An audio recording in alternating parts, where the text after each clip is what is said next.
Bismillahirrahmanirrahim. Assalamualaikum warahmatullahi wabarakatuh. Waalaikumsalam.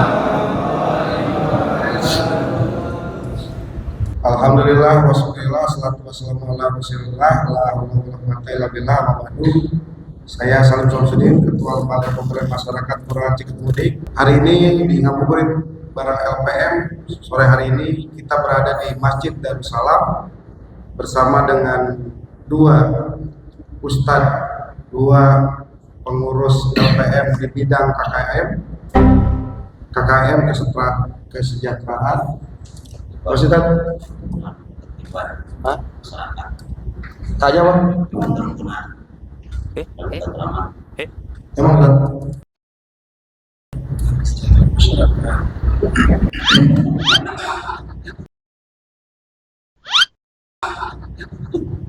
Nggak kompak ya KKM lah intinya, bidang agama lah yang insya Allah akan membimbing kita di kegiatan ngabuburit bareng LPM sore hari ini.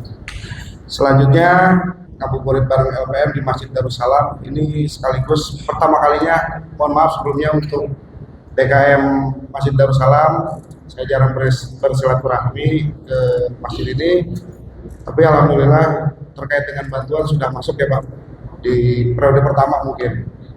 Mana Pak Imam? Ya Pak Imam? Ya, bantuan LPM udah masuk sini ya? Selanjutnya terkait dengan ngabuburit bareng LPM, kita masuk ke tema minuman keras dan judi. Pas ya? Karena memang jadi penyakit masyarakat bukan hanya di luar sana, tapi saya pun menyadari bahwa di Kelurahan Ciketmudik juga sudah mulai menjangkit yang namanya penyakit masyarakat, yaitu minuman keras dan judi. Kita lanjut ke sesi pertama, yaitu sesi kuliah 3 menit yang akan dibawakan oleh Ustadz Sangkurian. Mengapa dan Pak Kapolres.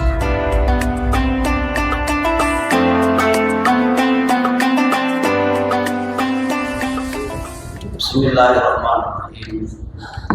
Assalamualaikum warahmatullahi wabarakatuh. Waalaikumsalam.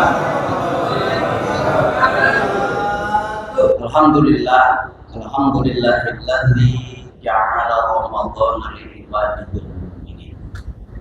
Wassalatu wassalamu ala asyrofil anbiya'i wal mursalin wa ala alihi wa ashabihi ajma'in. Amma ba'du. Puji dan syukur kita panjatkan kehadirat Allah.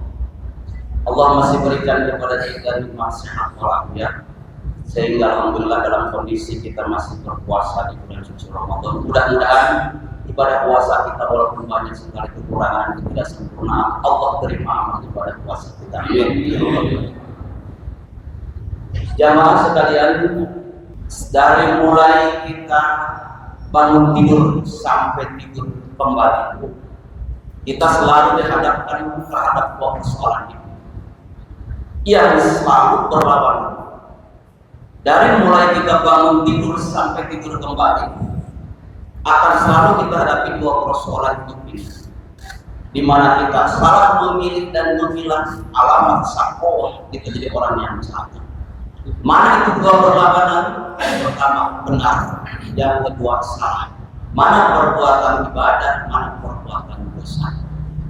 Persis seperti lagu Billboard zaman dulu, ada madu, ada racun. Kira-kira pilih madu dan racun. Kalau disuruh pilih madu dan racun, jelas adresnya, tahu alamatnya, mana madu, mana racun. Yang sulit zaman sekarang ini, yang kita khawatirkan ada madu yang bermerek racun. Di antara racun kehidupan dalam kehidupan di sekeliling kita adalah miras. dan judi.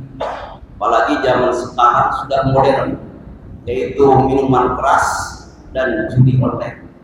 Maka tema sore hari ini insya Allah akan kita kupas sedikit barangkali menjelang kita berbuka puasa. Judi dan miras adalah salah satu bentuk racun kehidupan. Dengan ibadah puasa kita dilatih oleh Allah untuk bersifat sabar. Pengen jadi orang kaya yang harus bekerja. Jangan pernah kita berkhayal karena tidak ada modal kaya, tidak ada modal tidak mau bekerja kita jadi orang kaya. Maka judi mengiming-iming kita biar cepat kaya, padahal sesungguhnya itu merupakan racun kehidupan buat kita. Jamaah sekalian yang dirahmati Allah, Allah Subhanahu wa Ta'ala sudah jelas-jelas melarang kita tentang judi dan miras ini. Innamal khamru wal maisiru wal ansor wal azlamu rijsun min amal syaitan. Sesungguhnya arah judi, bertenung atau ngadu nasib itu semua adalah perbuatan setan. Rijsun, najis kata. Barangkali orang yang gila judi dan miras memandang bahwa ini merupakan madu di dunia, biar cepat kaya dan lain sebagainya. Namun sesungguhnya ini akan merupakan racun kehidupan nanti pada hari akhirat. Atau oleh karena itu, marilah dengan ibadah puasa yang kita kerjakan harus mampu menjaga diri kita dari perbuatan judi, perbuatan miras, narkotika dan lain sebagainya. Puasa melatih diri kita ini hidup lebih sabar lagi. Kepengen kita jadi orang kaya, maka harus bekerja. Kepengen kita jadi orang yang pintar, maka kita harus belajar.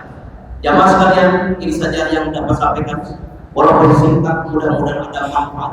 Mudah-mudahan puasa kita menjaga atau sebagai tameng buat kehidupan kita dari hal yang tercela dan perbuatan dosa. Mudah-mudahan pada puasa kita diterima oleh Allah Subhanahu wa Ta'ala dan mengangkat kita menjadi manusia-manusia yang terpelihara dari perbuatan keji dan kotor. Amin ya Allah ya Rabbal Alamin. Demikian apa yang saya sampaikan, mudah-mudahan ada manfaatnya. Yang benar datangnya dari Allah dan salamnya dari saya pribadi. Terima kasih. Atur persilakan kepada Ustaz untuk melanjutkan acara selanjutnya. Alhamdulillah, luar biasa, betul-betul ya, luar biasa sekali. Ustaz Sampuran ini membawakan materi tentang judi dan minuman keras. Padahal akhir saya sudah dibikin takut nih. Tadi apa Ustaz? Najis. Allah dan najis. Rijsun, najis. Kalau kita lihat itu najis. Nah kalau kita judi sama minuman keras atau hobi minum minuman keras, seperti Allah melihat anjing gitu ya, najis loh. Jangan sampai lah, ngeri banget tuh. Yang masih doyan selat, lah ya seperti lah. Yang masih doyan minum minuman keras, beda ya Ustaz, minum minuman keras sama minuman keras beda. Beda. Kalau minum minuman keras apa yang memabukkan kita? Tapi kalau minuman keras es batu. Betul ya. Saya mau jebak sebenarnya. Ya, kita juga jangan lupa bahwa hari ini di Ubud Barat juga nggak berdua doang seperti kemarin. Alhamdulillah anak hilang sudah kembali. Memang jadwalnya kita bertiga sebenarnya. Ada Ustadz Syafruddin dan Ustadz Sampuran. Beliau bagian daripada KKM tadi yang tadi sempat berselisih tentang KKM. Langsung saja Ustadz, saya mau perkenalan ini langsung aja karena memang sudah populer juga beliau juga sering isi di Masjid Darussalam juga. Mereka berdua nanti kapan-kapan undang LPM-nya buat ngisi ya KKM. Jadi imam sholat zuhur. Ustaz, terkait dengan minuman keras saja, minuman keras itu eksplisit di Al-Quran berarti terkait dengan minuman keras. Secara khusus tentang minuman keras. Ayatnya Ustaz ada di Al-Maidah ayat 90. Tadi potongan ayatnya sudah Ustaz Nana baca.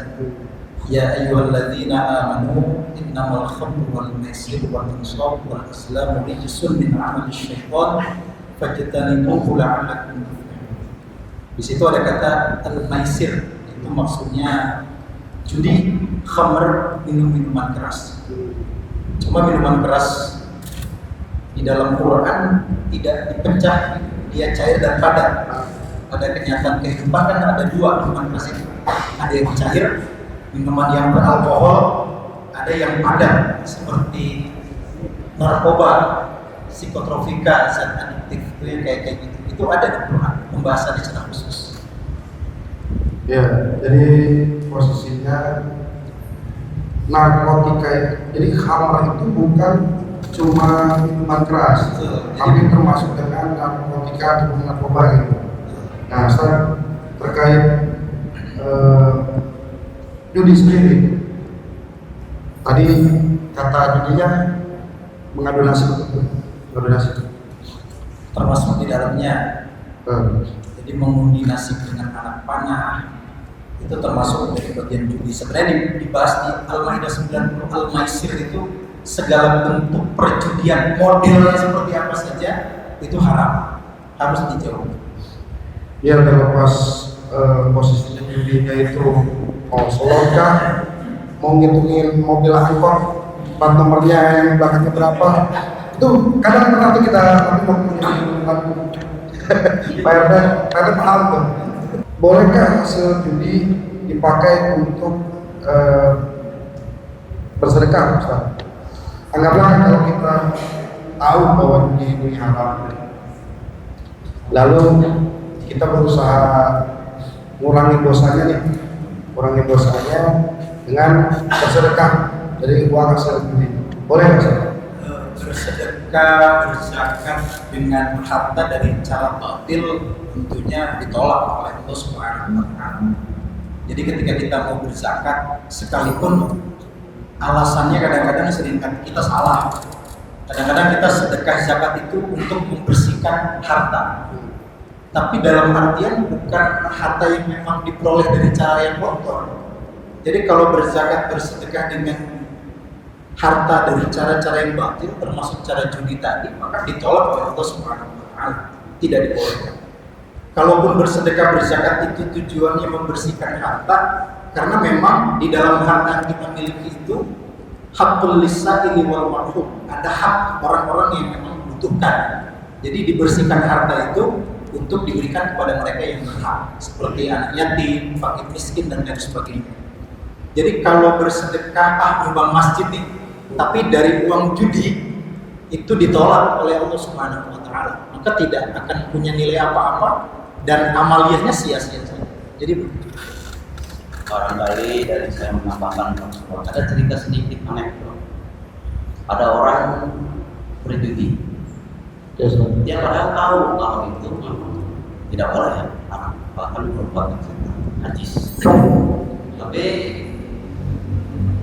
ketika dia dapat, dia bicara alhamdulillah ada rezeki dari Allah. Nah, ini hal yang kita luruskan. Bahwasanya orang kalau berselingkuh atau menafkahi anak istri kita dari hasil judi, itu sama seperti orang berbersih kalau bahasa orang Jawa atau bersuci dengan air yang kotor. Jadi sumbernya adalah kotor, kemudian kita pakai untuk bersuci. Mana mungkin kita akan bersih? Pasti akan tambah kotor lagi karena dari sumbernya itu. Kecuali air ada yang begitu. Sampai-sampai dulu ketika orang gila judi togel, ada yang datang sama Ustaz, judi nggak boleh ya? Nggak boleh, atau akan. Tapi saya alhamdulillah Ustaz dapat semalam. Kan angkanya dari Ustaz, jadi begitu. Kita tanya, emang tahu dari mana? Nah, Ustaz waktu singkir dihitung sama dia. Terus setinggi ada orang yang pasang togel, singkir Ustaz dihitung, dipasangin 33, dapat alhamdulillah. Datang Ustaz mau ngasih jariah cerita. Sampai gilanya dulu orang singkir togel. Nah yang sekarang hadirin sekalian, banyak saudara-saudara kita yang tergila-gila dengan judi online. Ini yang bahaya. Sepintas mungkin kita akan cepat kaya, barangkali dapat, tapi dapatnya saya yakin tidak akan lebih banyak ketimbang kalahnya. Kalahnya pasti lebih banyak ketimbang. Ya itulah yang saya bilang tadi, judi online, miras, sepintas mungkin untuk menghilangkan masalah, kita akan selesai masalah sesaat itu. Tapi ketika dia sadar kembali, maka kembali masalah itu datang menghampiri kita. Makanya saya katakan judi dengan miras, dengan narkotika adalah merupakan dunia ini madu, tapi jadi racun. Mungkin seperti itu. Jadi tadi Ustaz sampaikan bahwa judi online atau slot itu pasti lebih banyak kalahnya dibanding menangnya. Walaupun kalau menang banyak, tetap kalahnya lebih banyak. Kalau untuk Ustaz tip-triknya supaya main slotnya nggak kalah banyak, gimana banyak? Solusinya bagaimana berhenti supaya, kan adiktif ya, judi itu juga mengandung zat adiktif sebenarnya, ini rusak otak kita. Judi, minuman keras, narkotika, video porno, itu menurut penelitian itu saraf-saraf yang pada akhirnya mengandung unsur ketagihan. Nah, solusinya Ustaz, Ustaz saya solusinya terkait dengan bagaimana kita yang sudah di dalam ketagihan itu, solusi untuk keluar dari kecanduan dari hal tersebut. Judi ini kan termasuk pekat ya, termasuk penyakit sosial, penyakit masyarakat. Sebenarnya semua penyakit sosial itu bisa kita tinggalkan, diawali dari kesungguhan diri sendiri. Karena pada prinsipnya Allah itu tidak akan merubah keadaan suatu kaum sebelum kaum itu merubah keadaannya sendiri. Innallaha la yughayyiru ma biqaumin hatta yughayyiru ma bi anfusihim. Oleh karena itu munculkan keinginan untuk berhenti dari diri sendiri dengan dorongan bahwa judi itu sama sekali tidak menguntungkan. Justru ketika kita terperosok pada kecanduan tadi, itu yang akan menjadi masalah besar di kehidupan kita. Saya beberapa bulan yang lalu menjadi fasilitator juga mediator menyelesaikan konflik rumah tangga gara-gara judi gitu. Jadi ternyata judi itu dampaknya luar biasa. Sampai-sampai rumah tangga ada di ujung perceraian, keadaan ekonomi juga bukan makin kuat tapi makin lemah. Belum lagi dampak-dampak yang lain yang terjadi di lingkungan sosial. Nah, oleh karena itu yang paling pokok menurut saya adalah yang pertama, bangun semangat di dalam diri kita untuk meninggalkan judi dengan pemahaman judi itu dosa, judi itu dilarang oleh agama. Yang kedua, kembali kepada jalan agama yang benar dengan memperbarui keimanan kita kepada Allah Subhanahu wa Ta'ala, ya dengan mau berkumpul dengan orang-orang soleh, mau memperbaiki diri pelan-pelan, mau bertobat kepada Allah Subhanahu wa Ta'ala. Karena saya kira tidak ada istilah terlambat untuk memperbaiki diri. Jadi seperti itu. Ustaz, tadi solusinya luar biasa, cuma solusinya Ustaz menurut saya itu kondisinya ketika si penjudi atau si pemabuk itu di kondisi sudah miskin Ustaz. Jadi si penjudi sama si pemakai narkoba atau pemabuk itu kondisinya udah buat beli miras narkoba atau main slot itu udah nggak ada anggaran tuh. Mungkin pengeluaran lebih besar. Aduh, gua harus tobat ini, pergi dia masjid dan lain sebagainya. Nah, kondisi ketika dalam euforia, dalam titik kecanduan itu yang kita rada sulit. Nah, bagaimana itu solusinya? Ketika hal-hal seperti ini jadi permasalahan yang pelik dan bisa disebut penyakit masyarakat. Bicara soal orang kalau sudah candu terhadap narkotika memang sulit. Wah, biar jelas, better late than never. Ngerti nggak kira-kira ini? Masih ada waktu, ya, nggak terlambat. Jadi ada acara-acara kiat-kiat kita untuk menyadarkan seorang bencana. Yang pertama barangkali upaya kita secara agama. Orang kalau kecanduan narkotika, bawa saja ke pondok pesantren Al Hikmah. Temui sama Ustaz Miftah. Tidak sampai sama beliau. Nah, saya akan dibimbing itu pertama dulu. Saya yakin kalau dengan diajak terus-terusan seperti itu, insya Allah akan sedikit demi sedikit dengan doa. Yang kedua, barangkali kiat-kiat kita untuk menyadarkan orang yang kecanduan seperti itu. Lingkungan ini penting karena apa? Karena bagaimanapun yang kita cara tadi kalau kita ketemu orang pedagang minyak goreng pasti ke bawah. Nah dipisahkanlah yang bergaul dulu sama orang-orang yang satu geng atau mungkin satu kelompok. Jadi dengan cara memisahkan diri atau lingkungannya kita bersihkan. Jadi tugas RT ini kalau di lingkungannya masih ada yang jual minuman keras atau obat-obat keras, saya kira porsinya memang semua kita punya peran untuk melakukan perubahan itu. Salah satunya dengan ya amar ma'ruf nahi munkar, tapi dengan bil ma'ruf, dengan cara-cara yang ma'ruf, saling mengingatkan, saling menasihati. Jadi intinya kalau menurut saya begini Tuhan, ada dua hal yang harus kita laksanakan di lingkungan. Jadi tugas untuk mencegah daripada ini judi, miras, atau dan sebagainya. Pertama ulama memberikan arahan, nasihat, kemudian yang kedua para pejabat pemerintah pun harus selalu komitmen untuk memberantas hal tersebut. Man ra'a minkum munkaran falyughayyirhu biyadihi. Barang siapa yang melihat kemungkaran maka tegaklah dengan tangan. Siapa yang punya tangan? Kekuasaan adalah para RW, para RT, para pemerintahan, aparatur pemerintahan setempat. Dia punya kekuasaan dan mengeluarkan peraturan RW, peraturan RT, peraturan lurah untuk judi dan miras ini. Saya yakin ya akan terhambat perdagangan dan sebagainya. Luar biasa. Tadi sedikit tentang pembahasan minuman keras dan judi, baik itu judi online maupun judi silang. Selanjutnya kita masuk ke sesi ketiga yaitu session tanya jawab. Ini jamaah ada yang mau bertanya? Oh ya, siap. Siap. Oke.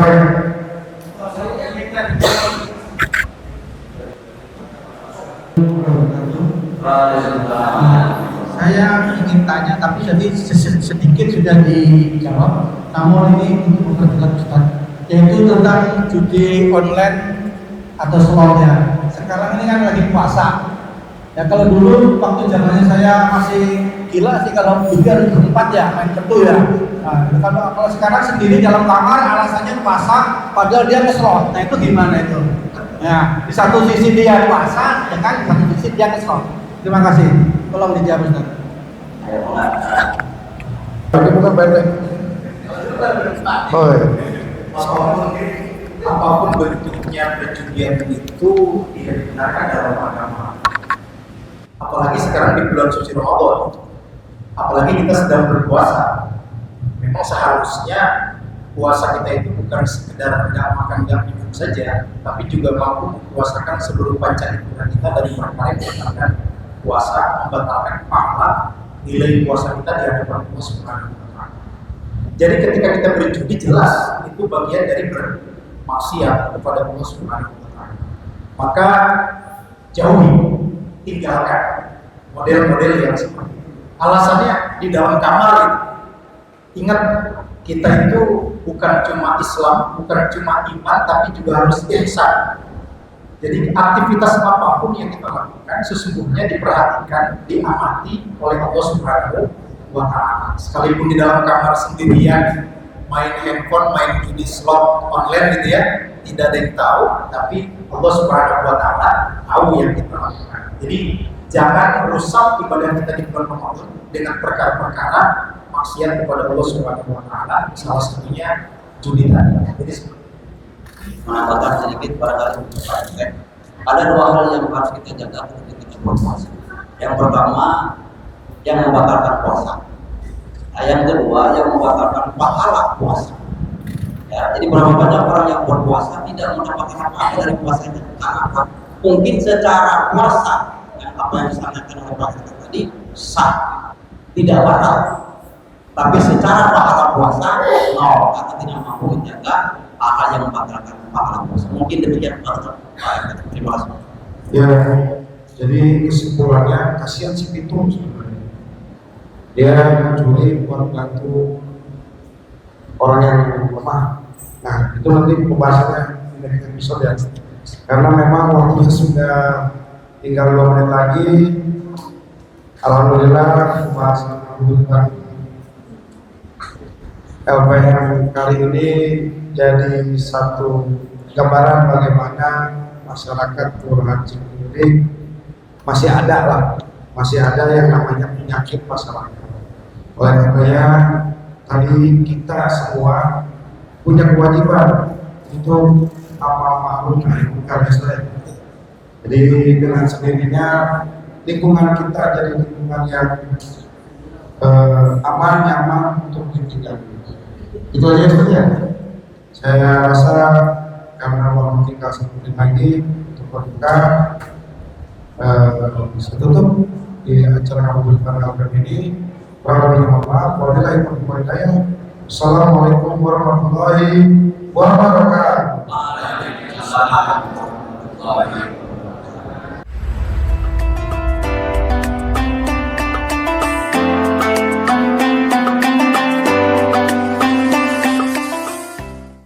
Pertama-tama marilah kita panjatkan puji syukur kehadirat Allah Subhanahu wa taala karena dengan ridhonya pada malam hari ini kita masih diberikan iman sehat, iman Islam, iman imam sehingga bisa bersama-sama berkumpul di Masjid Darussalam ini dalam rangka acara dari mulai tadi jam 5 yaitu acara buka bersama yang disponsori oleh Ketua Lembaga LPM Cikunir dan dilanjutkan dengan tarawih keliling.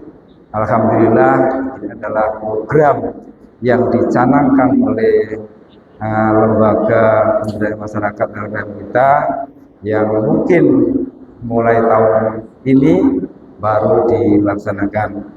Jadi saya tidak lebar, saya beserta Ketua DKM dan Ketua MUI ya. Jadi saya akan menanyakan keberadaan di sekitar masjid gitu aja ya. Nggak jelas Pak, nggak jelas. Tes.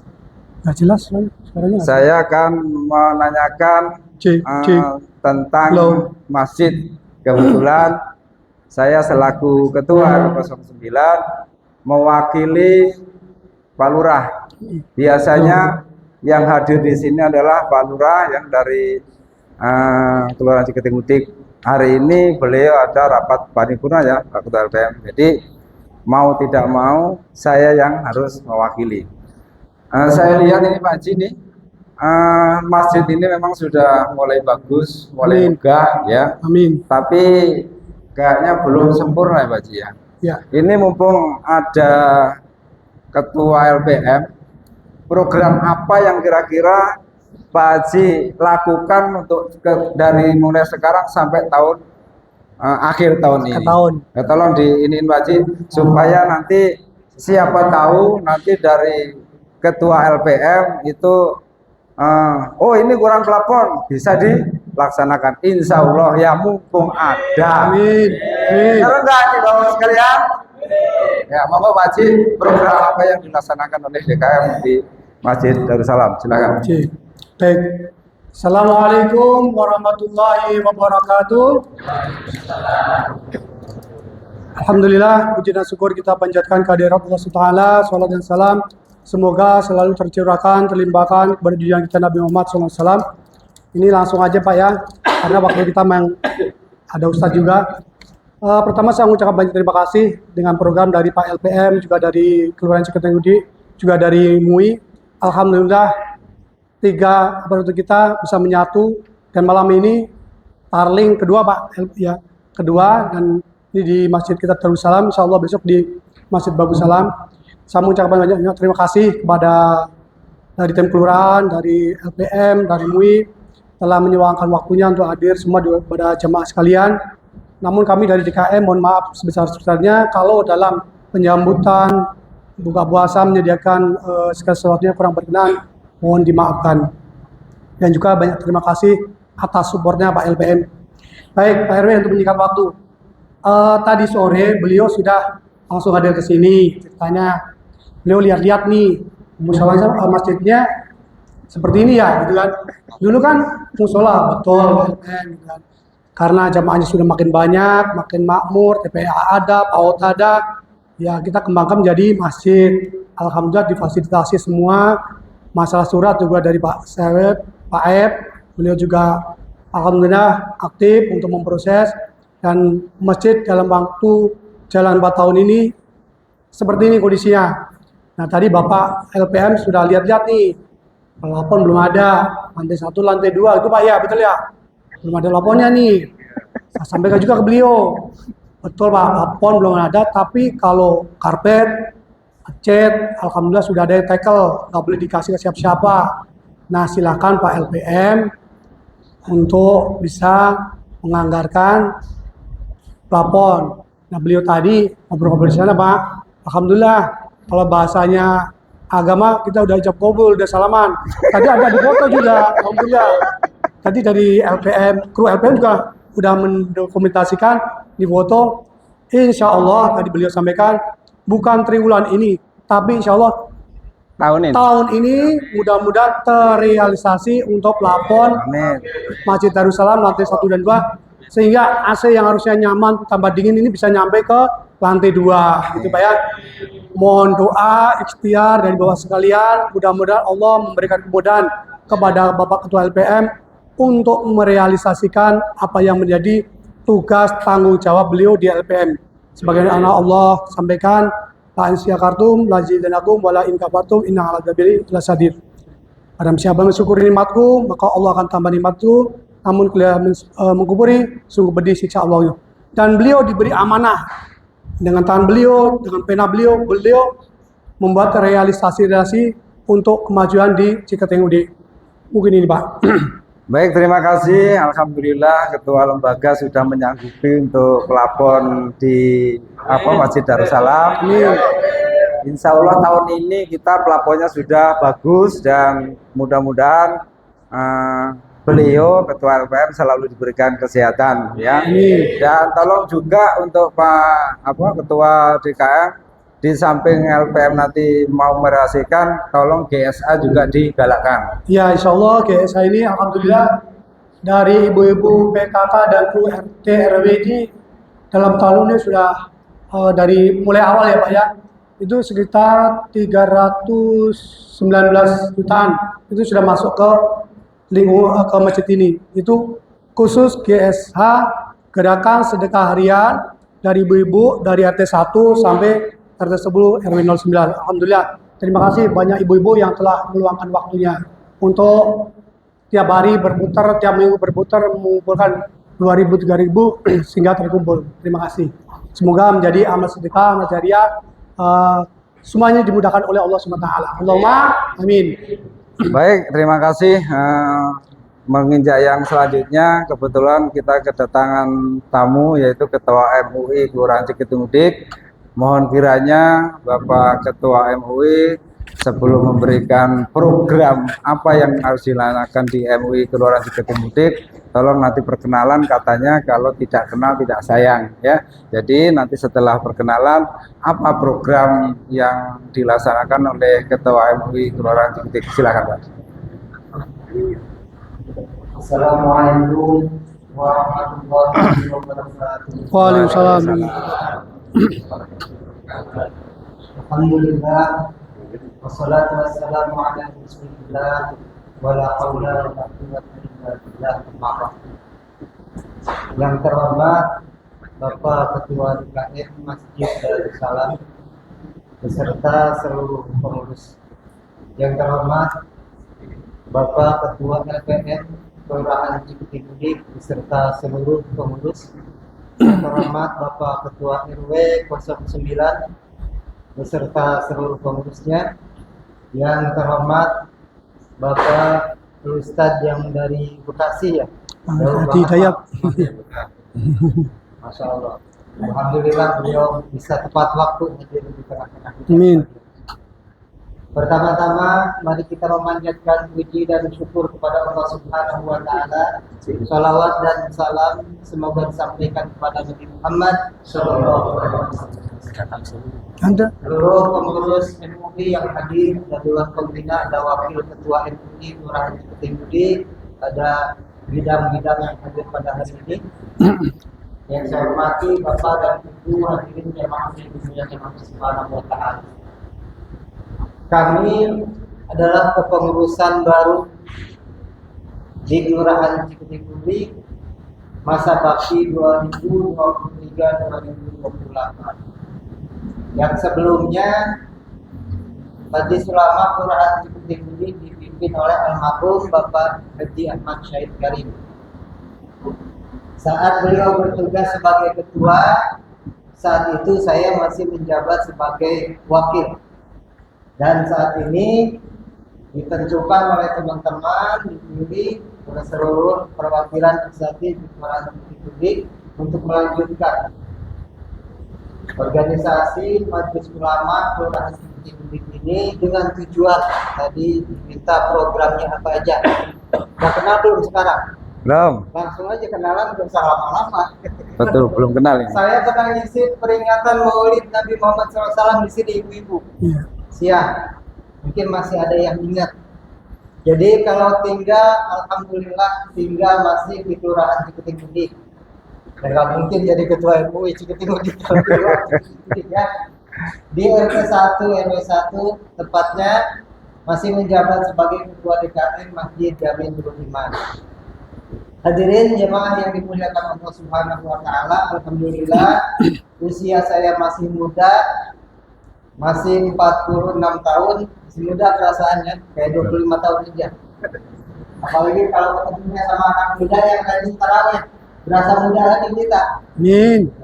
Alhamdulillah, remajanya kelihatan nih pada semangat tarawih. Padahal udah hari keberapa ini? 11. Ada 12. Serada dari 11 ada 12. Ada yang beda. Bapak bahasa mau itu. Lebarannya bareng. Ya. Sudah disetujui semuanya, tidak ada yang salah. Jadi hadirin yang dimuliakan Allah Subhanahu wa taala, sebagai putra Cipete Budi, Pak Ketua LPM juga putra Cipete Budi, saya dan beliau tentu merasa punya tanggung jawab moral. Hanya beliau di sisi anggaran, saya di sisi keagamaan yang langsung kepada masyarakat. Jadi MUI ini kedudukannya ada di Cipete Budi, membimbing, membina, memajukan keagamaan masyarakat Cipete Budi tujuannya. Siar semakin maju, jadi pecat aja saya jadi ketua. Kalau saya ngejabat ketua dari mulai tahun ini dan seterusnya, MUI begitu-begitu aja nggak ada kerjanya. Saya sangat berharap kepada seluruh anggota MUI, semua masjid mushola, semua majelis taklim yang ada di Kelurahan Cipete Budi tanpa terkecuali harus berada di bawah binaan MUI Kelurahan Cipete Budi. Maaf, jangan salah paham. Membina itu bukan mengintervensi manajemennya, bukan. Tapi kita hanya membantu, memfasilitasi demi kemajuan majelis taklim mushola yang ada di Kelurahan Cipete Budi. Apabila ada permasalahan mengenai hal-hal yang berkaitan dengan agama, dengan kemakmuran masjid, tentu bidang-bidang kami Pak RW siap untuk membantu. Nah, itu program kami, dan yang paling rutin adalah yang telah kita laksanakan mulai 2024 itu subuh keliling. Dari mulai kemarin RW 7, terus lanjut ke RW 8, Bagus Salam ya, depan. Sekarang ke RW 9, tapi tidak subuh keliling, diganti dengan malam hari ini tarawih keliling bergabung dengan program LPN Kelurahan. Di bulan April dan seterusnya akan terus berjalan kegiatan subuh keliling. Itu program utama kami. Yang kedua, kami memiliki banyak program mengenai kajian-kajian keagamaan. Insya Allah akan ada musyawarah khusus bahsul masail mengenai masalah-masalah keagamaan agar bisa memperjelas kepada seluruh lapisan masyarakat seluruh keraguan pertanyaan mengenai hal-hal yang berkaitan dengan agama. Itu barangkali secara garis besar program kami. Mohon dukungannya.